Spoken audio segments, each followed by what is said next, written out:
ఏలూరు జిల్లా పోలవరం మండలం పోలవరం పట్టిసీమ మహాశివరాత్రి మహోత్సవానికి విచ్చేయుచున్న భక్తులకు ఎలాంటి ఇబ్బందులు జరగకుండా కట్టుదిట్టమైన భద్రత ఏర్పాటు చేశామని 500 మంది పోలీస్ సిబ్బందితో ఎప్పుడూ పర్యవేక్షణలో చేస్తామని, ఎలాంటి ఇబ్బంది కలగకుండా చూసుకుంటామని, పనులు మొత్తం వేగంగా జరుగుతున్నాయని, ఎలాంటి అంతరాయం కలగకుండా చూసుకుంటామని Polavaram DSP M Venkateswara Rao, SI Pavan Kumar తెలిపారు.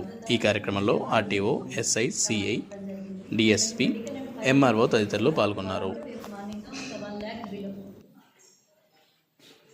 ఈ 2-3 ఏళ్ళ నుంచి జరుగుతున్న దాన్ని బట్టి ఎండోమెంట్ వాళ్ళు కానీ వీళ్ళందరూ చెప్పిన దాన్ని బట్టి దాదాపు మ్యాక్సిమం 1 lakh లోపలే ఉండొచ్చు.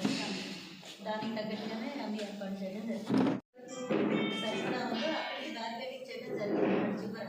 దానికి దగ్గరలోనే స్నానాల గదులు కానీ ఈ మరుగుదొడ్లు కానీ లేడీస్కి పెట్టడం జరిగింది. అటు సైడే ఉన్నాయి, మేము అది చూసే వచ్చాము. ఈ ఉత్సవంలో ఏం జరుగుతుందంటే మేడం, మీరు అనుకున్నట్టు ఈ లోపల ఈ బండి ఏర్పాటు చేయడం కానీ నుంచి దారికి మనం గన్నీస్ వేసి నడిచేదానికి ఏర్పాటు చేయడం కానీ, వీళ్ళ బట్టలు స్నానాల గదులు కానీ, వాష్రూమ్స్ కానీ, ఈ చలవ పద్ధతి కానీ ఇట్లాంటివన్నీ స్ట్రక్చర్స్ ఏవైతే ఉన్నాయో మ్యాక్సిమం అయిపోయింది.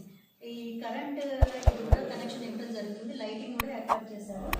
వాళ్ళ టెంపుల్ దగ్గర కూడా వాళ్ళు మొత్తం కంప్లీట్ చేసుకున్నారు.